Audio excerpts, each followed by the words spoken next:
আপনার নাম? আমার নাম দীপঙ্কর মণ্ডল। কত বছর আছেন এখানে?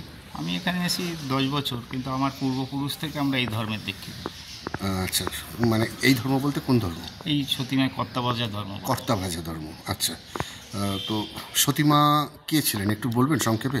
সতীমা অ্যাকচুয়ালি ছিলেন একজন সাধকী।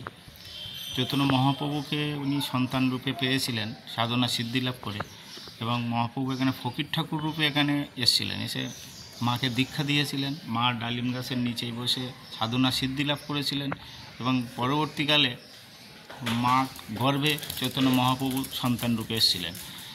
এবং মাকে উনি দীক্ষা দিয়ে মাকে যা যা বলেছিলেন, যে ভক্ত যার মনোবাসনা পূর্ণর জন্য ডালিমতলায় এসে ঘোড়া বাঁধেন মাকে জানান, সেটাই পূর্ণ হয়। এখানটা মায়ের হিমসাগর পুকুর আছে, ওখানে স্নান করে মা এই ডালিমতলায় এসে সাধনা করতেন। হিমসাগর পুকুরে স্নান করে তারপর মা এখানে এসেই ডালিম গাছের তলায়। তাহলে ডালিম গাছটা কত বছরের হবে? ডালিম গাছটা আপনার 450 বছর একইভাবে রয়েছে? একইভাবে আছে। ও আপনার দুটো একটা ডাল যদি শুকিয়ে যায়, তো আবার দুটো একটা ডাল, দুটো তিনটে ডাল তৈরি হয় নতুন করে। আর এই ডালিমগুলো কি হয়?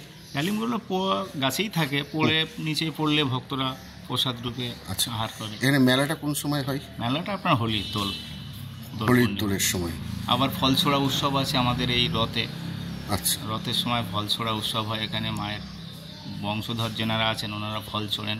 ভক্তরা যে যার মনের বাসনা পূর্ণর জন্য ফল আহার করে। এই ফল নিয়ে মায়ের আদিনিবাস কোথায় ছিল? মায়ের আদিনিবাস এখানেই ছিল। এখানেই ছিল, তো তাহলে দুলাল চাঁদকে? মায়ের সন্তানই। মায়ের সন্তান দুলাল চাঁদ। মায়ের দুটো সন্তান, এটা হলো মায়ের গর্ভজাত সন্তান, আর মায়ের পালিত সন্তান আছে বাঁকা চাঁদ। এই বাইরে মন্দির আছে। আচ্ছা,